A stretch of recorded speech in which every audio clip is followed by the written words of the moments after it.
Welcome back to the Christian and Cowboy Podcast. I'm Christian, joined as always by Cowboy. Cowboy, how are you doing today? I'm doing fantastic, son. How are you?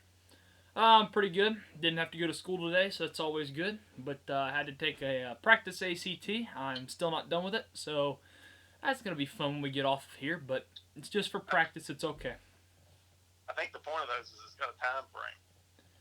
Yeah, I know. I just still didn't do it yet. I did like half of it, and I got to do the other half when we get off. But Is it hard? I've done science and math. Math was hard. Science isn't hard at all. Science is literally just reading graphs. Oh, that's good. So, yeah. Anyway, that's obviously not what we're talking about today. But first off, on a scale of 1 to 10, how much did you enjoy the U.S. Open? I didn't very much at all. I thought it was a dud. Wasn't close. You know, DeChambeau just took it by the throat and cruised. There wasn't any drama to Sunday at all. I love that DeChambeau silenced you and all of his other haters. We will ride this DeChambeau train until it stops, and it doesn't stop anytime soon. I am on the Bryson train, and I will die on this Bryson hill alone. Well, what part of his game impressed you the most this week? Well, he didn't hit many fairways, but he still made up for it. That's probably what impressed me with everyone this week is how good those guys played, and like not all of them played super great. Obviously, Bryson was the only one under par, but a lot of those guys they couldn't hit any fairways, and they were still playing pretty decent. Yeah, it was a different game than what you expected. It's not. U.S. Open used to be hit fairways and greens golf tournament. It's just not that way anymore. Mm-hmm. Those guys are just so long that they can just get it out of the rough and still hit greens. Yeah. And, DeChambeau didn't have a double bogey all week. Dang, for real? Which is unbelievable. The worst nine-hole score he had was 36. I mean, you think about it, he was the only one under par, as you just said. He was the only one under par on Sunday in the whole field. Yeah. Yeah, he was the only one under par on Sunday and for the tournament. Yeah. So, that's earned the hard way. Mm-hmm. Yeah, I mean, he definitely earned it. He definitely, he wasn't necessarily the best player wire to wire, but he was definitely the best tournament as a whole, or best player as a whole for the whole tournament. I mean, yeah. I thought Wolf was going to give him more of a run for his money than he did, though. I did too. Yeah, I really was surprised he backed up, but heck, it's his first U.S. Open. Yeah. It's only his second major. Yeah, he finished second in his second major ever. Yeah, that's not too bad. I think his first major was the PGA this year. He finished fourth in that. So finishing fourth and second in your first two majors isn't too bad. No, it's not. He played the same game DeChambeau did. Yeah. Just bombing it down out there and not worried about hitting the fairway at all. Mm-hmm. Yeah, I mean, Wolf hit that day he shot 65 or whatever. He hit 2 fairways all day, or maybe one. That's exactly right. Yeah, he hit two the whole day on Saturday. Yeah, I mean, it's just crazy to see how much the game that the U.S. Open's changed to where in 2006, the last time it was at Winged Foot, if you weren't hitting fairways and you weren't hitting greens, you were probably going to be 15 over by the time it was done. Yeah, it's just not the case anymore. It was way different than the last time they played out there. Yeah, it didn't. I mean, I know it was tragic for you because it was one of Phil Mickelson's many choke jobs, but didn't Jeff Ogle, wasn't his winning score +5? Is there a +5 or +6? I can't remember. Yeah. +5 is right. Yeah, +5. Yeah. You remember you asked me what I thought the winning score would be this week. What did I tell you? You said I think you said 4 or 5 under. Yeah, I said 4 or 5 under. You were close, yeah. Yeah. But I figured those guys, they've just gotten so good that there's just no defense for them. You probably didn't think it would just be one guy at 4 or 5 under, though. You probably figured it'd be a lot of guys. But yeah, I did. I did. I figured DJ would play well. He really didn't. Yeah. So what were our picks again? I had Finau, Schauffele, but we know what you mean. And I think you had DJ, right? no, you did. Who else did you have? I can't remember. I had a dark horse, Daniel Berger. He played decent. I don't know. Finau, Shoffley. Who was it? I don't know. I can't remember. You're supposed to write these things down for the podcast. Hold on. Just keep talking. I'll go find it. Or don't keep talking. Yeah, I can keep talking. Yeah. Go ahead. Just talk about. Just keep talking. Just honestly, I didn't think Shambo could do it. I thought I was just waiting for him to hit an OB or a 3-putt, something to trip him up and to get him rattled, and it just didn't happen. I mean, he played tremendous golf. There's just no way around it, whether I like him or not. I mean, you picked Tommy Fleetwood. Fleetwood, yeah. Did he even make the cut? Yeah, he did. Okay. I didn't even see one shot from him all week, so I wasn't sure. He was way back. Yeah, gotcha. He never got any contention. Let's see. Yeah, I went with DJ, Rahm, and Finau. None of them really played that great. They didn't play terrible, but none of them really played great. And then my dark horse was really good with Phil Mickelson. That went spectacularly.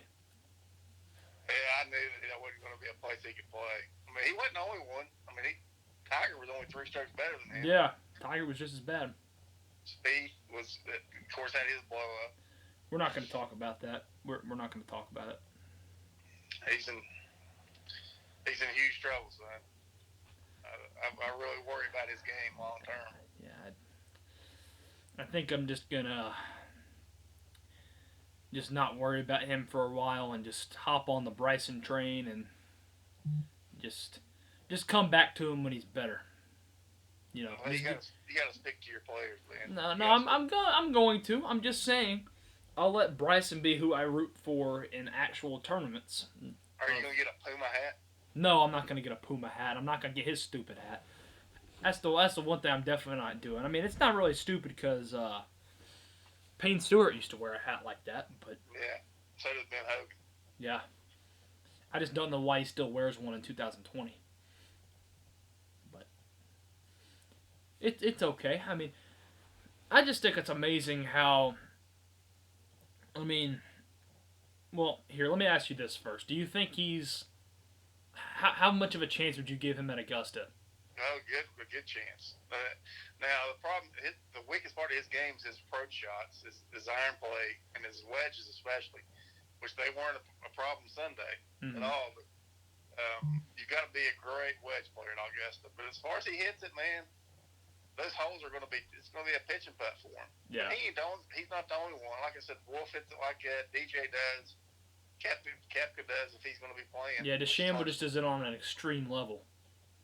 Yeah, I mean, he's longer than the rest of them. Yeah. It's not like it's a whole different deal. But you just wonder, you know, the way his approach, where he's gained all that weight, gotten stronger, and he's just a bash it around the courses. Is that going to trickle down to the rest of the tours? Everybody going to start trying to play that way?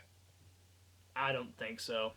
I mean, it's like, I mean, it's even like he was saying after the tournament Sunday, he was like, it's just my way of doing it. Everyone prepares and trains their body a certain way to perform at this level, and this is just my way of doing it. A lot of people may like it, and a lot of people may try to do it. A lot of people may not. It's just it's just a preference.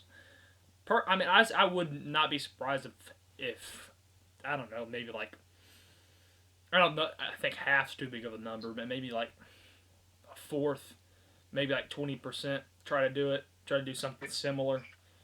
But I wouldn't expect like the whole tour. But there'll be some that will. You're right. Yeah, I think that's about a good number too. Yeah. But you take somebody like Colin Morikawa, that little kid couldn't gain 50 pounds and they eat 6,000 calories a day. And you know, some of those guys just don't have the bodies to do that anyway. Yeah. One thing I thought was funny is I saw a side-by-side picture of Phil in 2006 and Phil in 2020. He looks like he's in better shape in 2020. Oh, he is, by a mile. Yeah. 2006, it looked like he just ate as much as he wanted and just did not even give a crap. Yeah, he was pretty big. That's as big as I am right now, as a matter of fact. You just didn't care. I mean, I guess it didn't really matter back then. You could still compete at that, I guess, level of fit back then, and it didn't really bother you that much. Yeah, it didn't. But he's better off being in shape as he's getting older. Yeah, I don't know. Okay, I know we already talked about DeChambeau, but do you have any other early favorites for Augusta? I know we're still about 2 months away, but yeah, I think it's a tournament Dustin Johnson's going to win sometime. Yeah, I agree. He'd probably be my pick, just going into it. Trying to think. Do you think Rory has a shot to complete his career Grand Slam?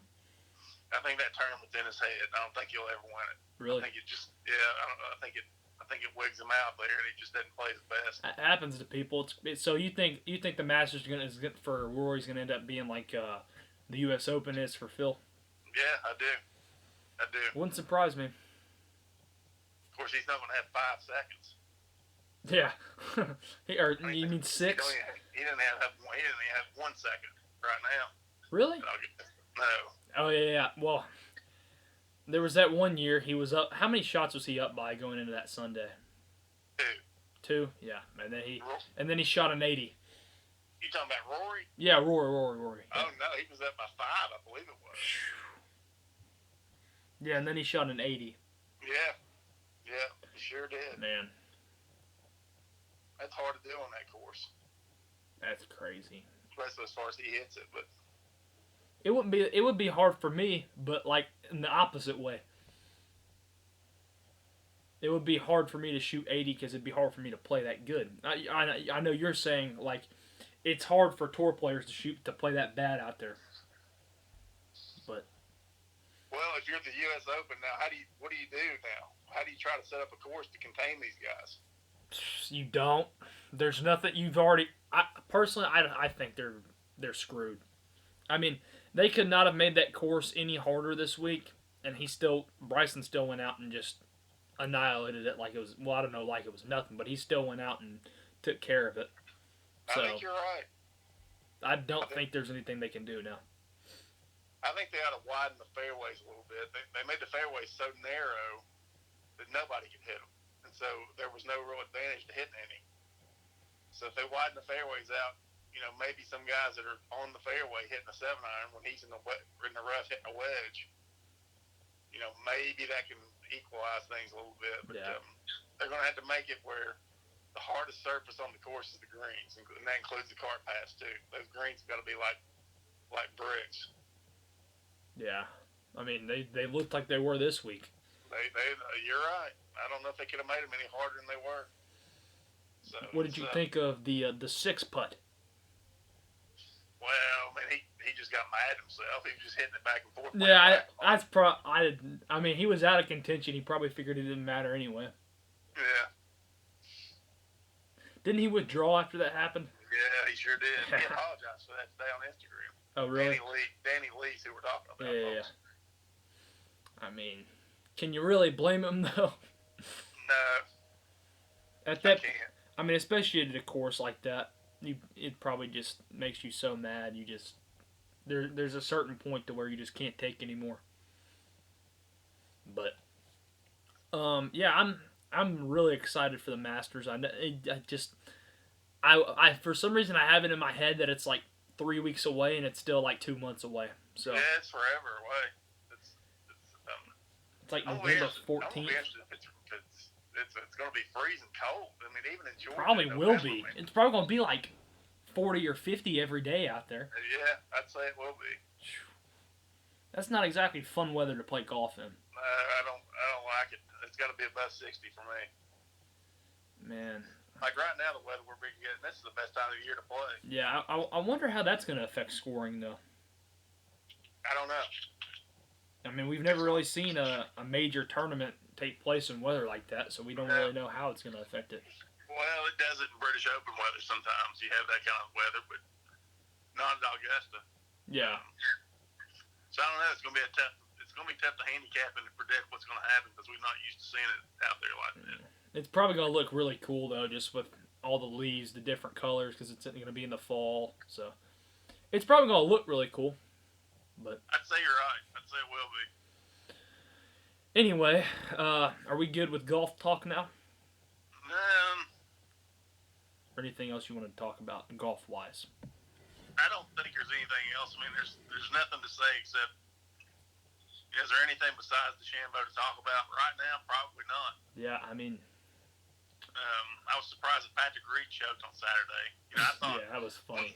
When he got the lead, I thought he was going to win for sure. I kind of did too. I didn't want him to win, but I kind of thought he was too. Yeah. But yeah, I mean, I don't. Okay, I know we've had this conversation about Spieth so many times. I'm just gonna say I'm really interested to see how he. I think Augusta is like, this is probably the biggest tournament of his life, this Masters, because if he doesn't play good in this Masters, I don't think he's ever gonna play good again, because this is his course. So. Yeah, I think there's something to that. He's just not confident. He sits up there over the ball and he's almost paralyzed. It takes him forever to pull the trigger on a swing. He just needs to get up there and swing and not worry about it so much. He's just thinking. He just thinks too much. Yeah. I think. But they might turn it into a pitching putt. They might be so long now that it just ruins the tournament. I mean, I don't know. If the Shambo, I mean, he's going to. If he gets the short game dialed in like he did this week, he's going to be hard to beat. He's going to win by like 6 strokes again, yeah. He probably will. Yeah, I mean, I think that's right. You don't know about Koepka if he's going to be able to come back. He's going to be rusty even if he plays. Yeah. Yeah. So. And I mean, all he prepares, but at the same time, all he prepares for is the majors anyway. If we're being completely honest about things. So, I don't even know, honestly. But, yeah, it's going to be interesting.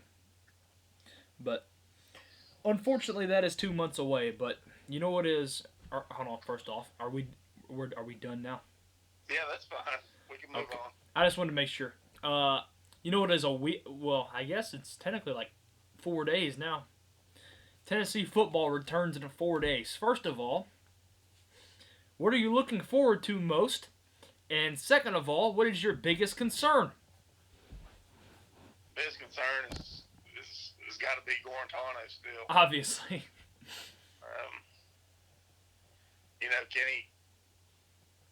Can he start throwing guys, not throw guys into coverage? Can he pick up blitzes? Can he do the things that a fifth-year quarterback ought to be able to do? I mean, I don't know. Biggest thing I'm looking forward to, I think, is Eric Gray. I think he's poised to be a sensation that could really be like maybe one of the top backs in the conference, if not the nation. Yeah, I agree. Especially behind that offensive line. But it's just hard to say. I mean, they've not practiced much. They've barely scrimmaged. It's very unknown. I mean, I picked Tennessee to win, but I really don't know. You talking about Saturday? I wouldn't be surprised, would you? You're talking about Saturday, I assume, right? Yeah, Saturday. Yeah.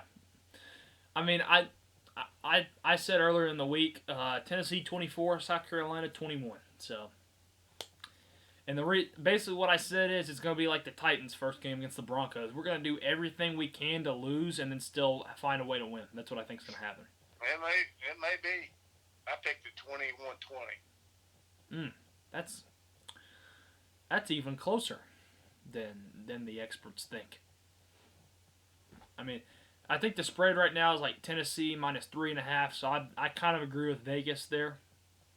But I don't know. I mean, I did my official Tennessee prediction. I don't know why I said it like that, but anyway, I did my like actual prediction earlier today, and I have us going 7-3. But and that's another thing. I didn't have any team in the SEC going undefeated just because I feel like this season is just going to be so unknown, and there's just so many different things that can happen. I don't have any team going undefeated. Yeah, so it'll be hard to do. Yeah, I have anything, even Alabama. Yeah, I have them losing at LSU That's what game I have them choking up on as like an upset is a loss at LSU. So yeah, I mean it's gonna be interesting though. I'd say you mentioned earlier this week you like Ole Miss against Florida pretty good. I don't know if I like them over Florida, but I do think that game's gonna be really. I think that game's gonna come down to the last minute, like possession though. Yeah. I think Florida will still win, but I do think Ole Miss will give them a really good game. I think the spread right now is like 14 for Florida. I think Ole Miss is going to give them a really good game. Now, oh, that would be awesome. Now, part of me saying that is just because I want Ole Miss to beat Florida, but the other part is me saying that because I just want a good game to watch. I guess I don't know, but. Yeah. It's just because even though there's been ACC games, and there's been some games that have been played, none of them have been good. There hasn't really been any good games yet since the season started back. No. There's not any big matchups this week really either. I mean, but they're coming. I mean, there's two ranked matchups this week, which is Army and Cincinnati, which I think that's a sneaky good game, and then Kentucky and Auburn. So. Yeah, Kentucky might play Auburn pretty good. Yeah, I think that'll be a pretty good game. Yeah. I just don't know why they're playing that game at noon. I don't either. Who's the 3:30 game for CBS? Mississippi State and LSU. Golly, I don't know about that. Yeah, I know. But they probably were like, the defending national champions. We want them on our network. Yeah. So, yeah. That's what I'm mowing Saturday. I would much rather be mowing than watching LSU beat Mississippi State by 30. Yeah. So, yeah, I mean, basically this is how the schedule's going to go this Saturday. So for the SEC. So, let me think about it. So, yeah, 11 Central and noon Eastern will be two good games with Florida Ole Miss and Kentucky Auburn. Then 2:30/3:30. Is LSU Mississippi State. Who cares? Well, not who cares, but it'll be a blowout. And then Georgia Arkansas is 30 minutes after that. That's another blowout. Then at 6 Central, 7 Eastern is Alabama Missouri. Another blowout. And then 6:30 is Tennessee. So yeah, you got good games early in the day, not so great games in the middle of the day, and then pretty good games at night. So. Well, this is a big game for Jeremy Pruitt. I mean, if he wants to hang around as coach and build this program back up, this is a game he's got to win. Yeah, for sure. You got to start beating South Carolina regularly. Mm-hmm. So we'll see. Hopefully they can pull it out. Yeah, I mean, at the end of the day, you're Tennessee, they're South Carolina. You have to win this game. I think, honestly, it's as simple as that. I think that's dead on. Yeah, I mean, it's like you were saying. If he wants to build this program back, this is a game he's got to win. So, Now, obviously, if something happens that's out of his control, let's think of the most Tennessee thing that can happen. If our whole quarterback room tests positive, we have to play Jimmy Holiday. That's obviously something that's out of his control and nothing he can, Yeah. But then they'd probably postpone the game if that happened. Yeah, they would. They would. So, yeah, I mean, that's what happened. So, I think I saw Notre Dame had 7 positive tests today, and that's why they postponed it. So, I don't know what all positions they were or anything, but... I don't get that, man. To me, they ought to have to play anyway. I don't understand that. I mean, I think it's just like injuries. It happens. Deal with it. I mean, you don't see them postponing games for injuries. So it's my thing is it's just like an injury. Deal with it. It shouldn't be treated as anything different. Unless something drastic happens, like I said, like your whole offensive line gets it or something like that. To where, and hold on a second, because we have lost Cowboy. Alright, we lost Cowboy there for a second, but we're back. But yeah, it's like I was saying, unless something drastic happens, personally what I'm trying to say is, unless you can't field a team, you should just have to deal with it.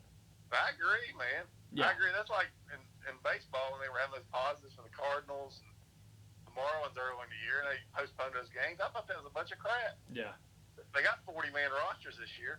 Yeah. And they should have just next man up, whoever's left. Yeah. I mean, it's not really their fault that everything happened like this. It's like, just you should just have to deal with it. I mean, it's not the other team's fault. No, I agree. So, but yeah, I would say there's probably the two position groups I'm probably looking forward to see most this year. Well, here, I'll just say the ones I'm looking forward to. So, wide receivers, I think, are actually going to be really good, even though we lost as much as we did, because I think the freshmen we got coming in are actually, some of them going to be better than the seniors that just left, because I've heard Jalen Hyatt is fast as crap. Yeah. So, and then I've heard Malachi Wyman can jump through the roof. Yeah. So, I'm really excited about both of them. And then you got Cedric Tillman, who I think is going to be sneaky good this year. Ramel Keaton, I think, is also going to be sneaky good. Velas Jones coming in from USC, another speedy guy. I think he's going to be a really good kick return guy for us. Yeah, they can all run, what Yeah. you read. So that's something that's changed. We haven't had a lot of speed at wide receiver in years, so that's important. Yeah. And then I think on defense, our secondary is loaded. Well, at least two players are loaded. You know, with Thompson and Taylor. I think Schamberger is going to be pretty good this year too. And then you got Henry To'oTo'o leading the linebackers, and I think Crouch is set to have a really good year too. So I mean, I would say the position I'm concerned the most about is D-line. I mean, I know Aubrey Solomon's coming back, Darrell Middleton. I think Middleton might be hurt though, isn't he? Not that I know about. I might be thinking of last year. Anyway, but yeah, I just think there's a lot of questions at the D-line or pass rush that I'm just not too sure about. It's definitely the question on the team. Yeah. And that's not where you want to be questioned either. Is this day and age, you got to get to the quarterback, and yeah, that's an unknown. Those guys are going to have to step up, because if they don't, you're not going to be 7-3. I'll tell you that. Oh yeah, for sure. I was gonna say something else. Oh yeah, who do you think the backup quarterback's gonna be? Shroud. Didn't they just release the depth chart today? Yeah. Is he for sure the backup? Yeah, he's number 2. Is Bailey 3? They got them bracketed, Bailey and Maury. Oh, okay. Interesting. So Shroud won the backup job. Yep, he sure did. Well, that's good for him. I mean, I heard he was playing really good in camp, so it doesn't really surprise me. But I mean, wish they just put him out there and let him play. To tell you the truth. I kind of do too, but at the same time, I hope we don't have to get to that point again this year. Well, no, I know. I hear you. But let's just not go there, because then I'll get all mad again about our quarterback, and of course with the rule that NCAA implemented, he can come back next year and just ruin our lives again next year if he wants to. So yeah, well, I don't see that happening. This will be his last year. Hopefully, if it's his last year, it's because he had a good year. Yeah, that's true. It's not because he had a bad year and he wants to redeem himself for the 30th time. But yeah, I mean, let me see here. So, who do you have? Well, here, let me ask this. Who do you think could be a surprise team in the SEC this year? I think Tennessee is your team that can surprise. Yeah. I don't think anybody else can. I mean, you know what Alabama's got, LSU has got. I just don't see. They're replacing their whole team. Yeah. I mean, there's no way they're going to be that good. Yeah. They might be a surprise team in the negative. Well, I know I just said I have Alabama losing to LSU, but it doesn't mean I have LSU going like 9-1 or anything. I have them going like 7-3. I have Alabama losing to LSU in an upset. I mean, I'm sure they'll be talented. They always are, but I mean, it's just going to be a lot of inexperience out there. Yeah. Yeah. I mean, I guess my surprise team is I have Texas A&M going 8-2. It could happen. Yeah, I have them finishing second in the West, right behind Alabama. So I guess that would be my surprise team. Why does everyone think Kentucky's going to be so good? I don't know. I mean, they got everybody back. So they went 7-5 last year. Yeah. Why do we think they're going to be any better? They're going to go 5-5. More than likely. I mean, that's what they usually are. So I don't understand why they're getting so much hype, but it's Kentucky. I'm definitely not worried about them as Tennessee because they're Kentucky. So if you're Tennessee, no game is a gimme. But I mean that's a game. Except for Arkansas and Vandy, maybe. I hope so. If either one of those games you lose either one of them, you got a long season ahead of you.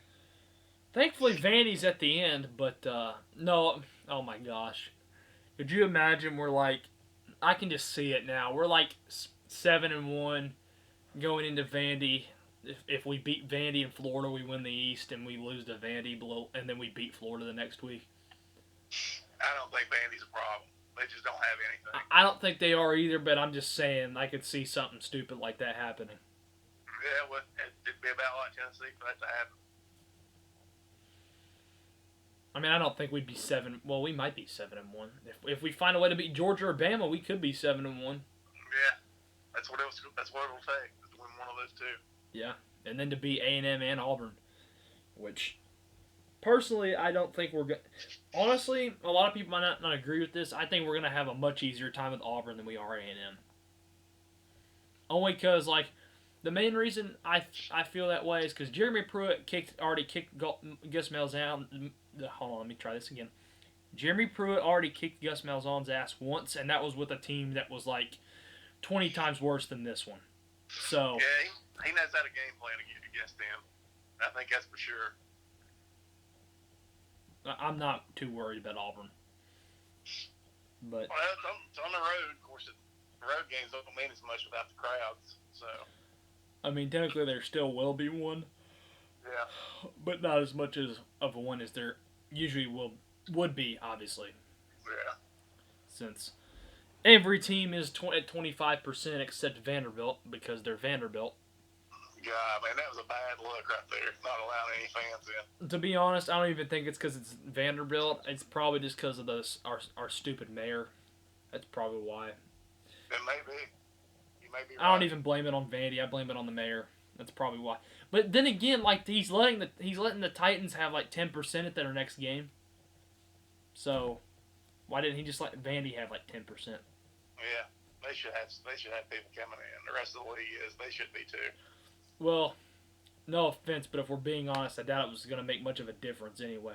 Vanderbilt, if you think about it, every game for Vandy's a road game anyway. They probably figured it would give them a disadvantage instead of an advantage having people there. You're probably right. So they were like, well, let's give ourselves an advantage here by not having the road team get to have a bunch of people buy tickets, and then it's just another road game for us.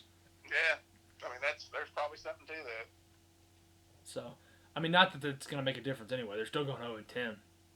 So, I think like Arkansas and Vandy both, the absolute most games they could win is 2. 2. Yeah, that's what I would say also. But Arkansas hadn't won in 2 years. I mean, they're going to beat somebody sooner or later. Yeah. Shoot. Yeah, they will beat someone eventually. I just don't know when. And I doubt it's this year personally, but you never know. Might happen. Well, you mentioned the Titans as transition to NFL. You got a good start. 2-0. We're 2-0. I don't care how we got to 2-0. We're at 2-0. So that's all I care about. We limped. I don't know if we limped, but we sleptwalked through our first 2 games, but we still got it done both games. So, yeah, I'm okay with it. I'm fine. Gostkowski, didn't he miss an extra point on Sunday? He missed one both games. Yeah, okay. I remember he missed something. I couldn't remember if he missed another field goal or if he missed an extra point. He hit 2 field goals. Yeah. Yeah, he hit a 51-yarder in the first half, and then he hit a 49-yarder to win it. Yeah, he missed the extra point in the second half, and then Lambeau missed one, so it didn't even matter. Yeah, I was gonna say Jacksonville came out and did the same thing. So, I mean, I thought we caught a break Sunday. I'm not even gonna lie. Yeah, they had me worried there in the fourth quarter. I was like, we're really about to lose to Jacksonville, aren't we? But thankfully, nothing happened. We survived. And yeah, I feel good about where we're at. This Vikings game, I think this Vikings game is gonna be tough though. Gonna be playing a really desperate team on the road, even though there's no fans. But on the road, you get to travel to a really desperate team, and a team that had aspirations like you did at the beginning of the season to win the division, and they're 0-2. So I don't think it's a big deal if you lose this game. Now, I think if you lose this game, but then you beat the Steelers at home the next week and get that taken care of, we're fine. I think we're fine if that happens. No, that's what they need to do. We need to split these next 2 games. Yeah, I think that's right. If you win them both, that'd be unbelievable.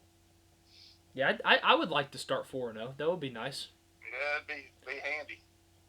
Yeah, did you know that was our first 2-0 start since 2008? Yeah, I did. Yeah, that 2008 we went like 13-3 if I'm not mistaken, and lost to the Ravens in the wild card game. Yeah. Or in the divisional round. Yeah, 1 seed in the AFC, right? They were the 1 seed. They sure were. Man. What? Let's see. 08. Who was the Super Bowl that year? God, I don't know, honey. I can't remember the years like you can. I couldn't tell you. I have no idea. Maybe Baltimore. No. I think that was the Steelers Cardinals year. It might have been. It had to be because the year before that was Giants Patriots. Obviously, we weren't the 1 seed that year. No. And then the year after that was Saints Colts, Yeah. and the Colts were the 1 seed that year, I think. I think you're right. I think yeah, they were. They were the 1. So I think you're right. I think it was Pittsburgh, Arizona that year. Yeah. Well, that Pittsburgh team was pretty good, so we might have lost to them anyway, but it still doesn't make it any easier to just think about that. But even though I was like 3, so I didn't really care. But and I was a Colts fan then, so yeah, I was raised to be a Colts fan, and then as soon as Peyton left, they kind of just told me I could do whatever. So I said, I'll stick with the hometown boys.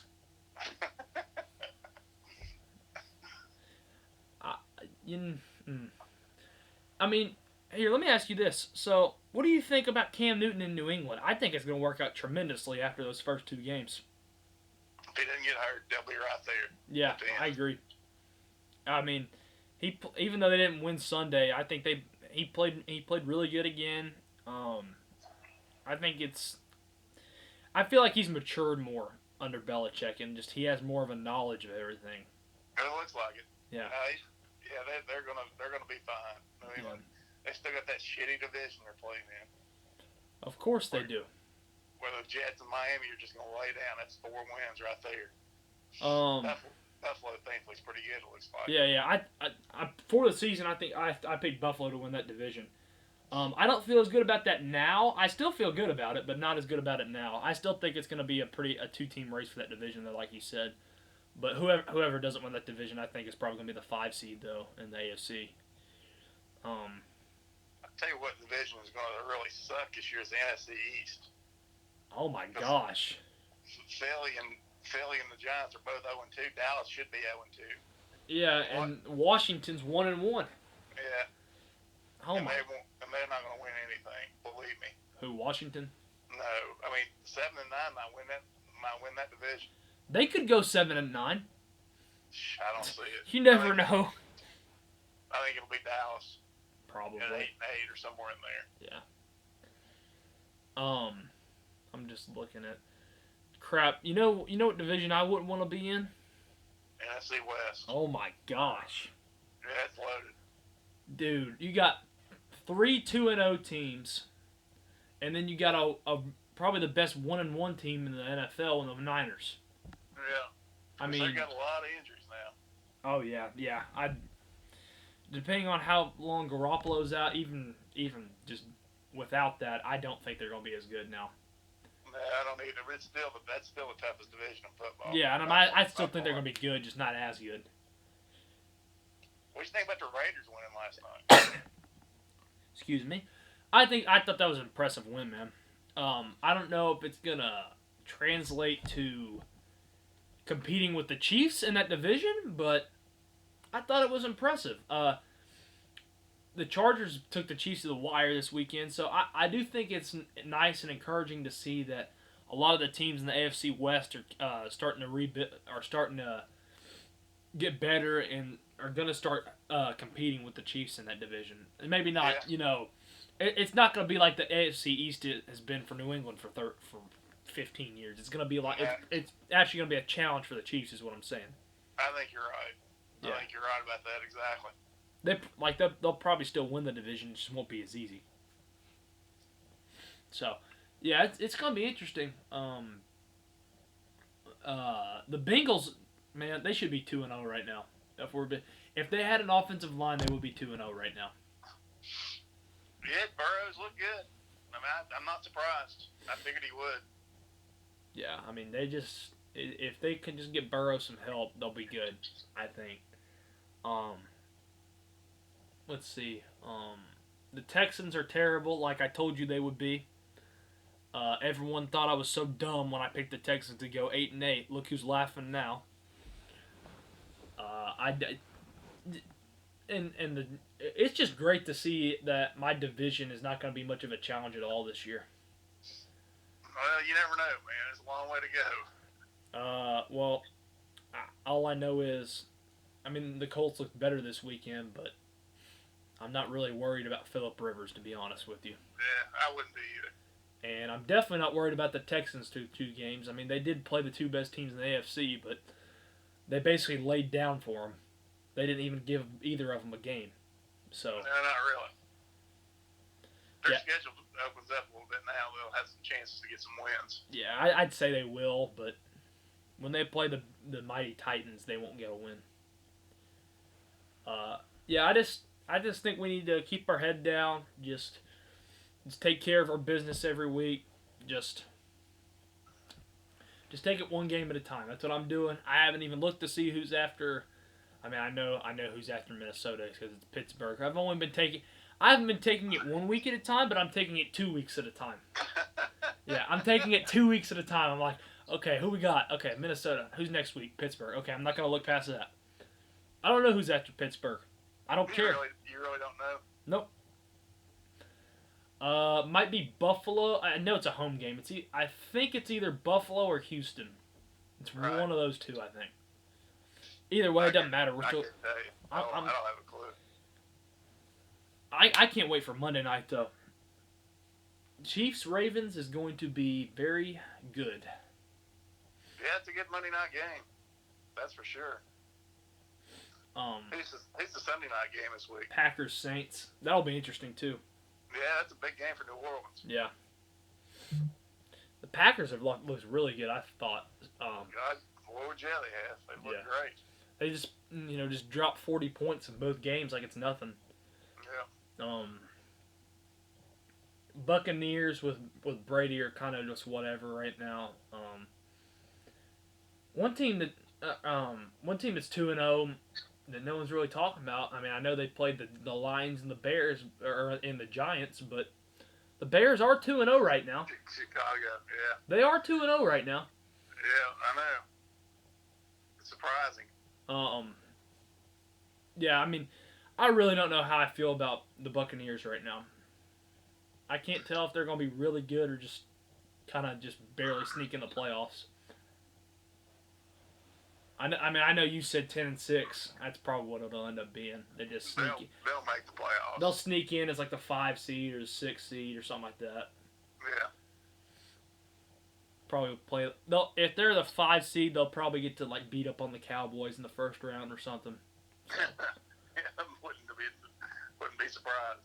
They'll just have to go to Dallas and just be like, "Oh, this is nice. We get to play the Cowboys. This is like a preseason game." Well, I don't know if it's that bad, but it's pretty bad. Yeah, man, poor Falcons fans. God, tell me about it. How do you choke that many times? I don't know, man. It's They just did you see? I'm assuming you saw the onside kick. yeah. They just stood there. They didn't know they didn't know the rules. They didn't realize they keep getting the ball.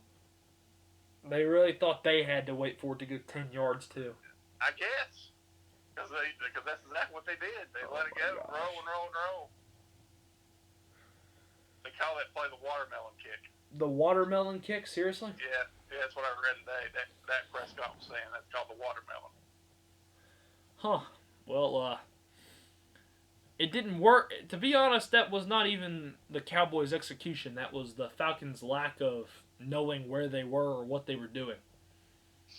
Yeah, it was bad, man. The Falcons, they're going to be looking for new coaches. Oh, yeah, I agree. This year. Yeah, I mean, I'm interested to see how the Rams do, because obviously they went to the Super Bowl 2 years ago, and then last year they kind of had a down year going 9-7, so I think this is a big year for them. They can find a way to get in the playoffs this year. I think that'd be nice, or maybe even somehow win the division would be nice. But yeah, I think the division I'm most intrigued with right now is the NFC East or West. Just to see who comes out of there, because I mean, all four of them are good. So. Yeah, the Rams. I'm not high on Jared Goff at all, and I thought they would be a 6-10 team this year, but I picked them to go 9-7 again, so. They're looking better than that, even. Yeah. Man, the Eagles just look like absolute crap, though. Yeah, they're terrible. Yeah, they do. They got no offensive line. Carson Wentz is not playing well at all, which surprises me. Yeah, me too. But it's early in the year. A lot can happen. There'll be teams we're talking about right now, like dogs, will be right there in the thick of things, and there'll be teams that are 2-0 right now that'll be out of it. You wait and see. Yeah, it's like that one year they were talking about today on the radio. I think the Texans might have started like 1-4 one year, and then they ended up finishing like 11-5 or something like that. That's like 2 years ago that happened. Oh yeah, it was, wasn't it? Yeah. I remember that now. Yeah. One team I think might be kind of like last year's Titans, that like they barely sneak in the playoffs, but no one wants to play them. The Pittsburgh Steelers. Because I don't think they're going to win that division just because Baltimore's right there. But I think if they get in the playoffs, nobody's going to want to see them. You're right. Pittsburgh's a good playoff team. Yeah. As long as they got Roethlisberger going there, they're going to be hard to beat. Yeah, I agree. Well, I think we've talked about pretty much every team in the NFL now. Yeah. So is there anything else you want to talk about before we wrap it up here? No, I think we're good, son. I think we've nailed it today. Yeah, we were going to... we talked about maybe talking about hockey or basketball, but considering he hasn't watched any of it, we just decided not to. And we might talk about baseball, when the playoffs start here in about a week. So we'll figure it out. Hopefully my Reds make the playoffs and get to play the Braves in the best of three and not the Dodgers. So now you've got your official picks on your other pod. What do you mean? Where you do your pick'ems. Oh yeah, we did do like the you talking about how we did the picks against the spread last year? Well, we did. I didn't think we did against the spread, or did we? I think we might have, but it's just too much to keep up with. Yeah, I think you're right. I got too much to keep up with now. It's just too much. Too, anyway, but we'll still give predictions every now and then, but yeah, I hope you guys enjoyed this episode. Like it, share it, do whatever do all the good stuff that you can do with it. I don't know. Anyway, hope you guys enjoyed it, and we'll see you in the next one. We'll probably have another one, and we'll probably, since last year we did a pod like every week last year. This year we'll probably, like, of the college season, this year we'll probably do one like every other week or like the week before a big game. So like our next one will probably be the week of the Georgia game is probably when we'll do the next one. So hope you guys enjoyed it, and we'll see you guys then. Hey, take care.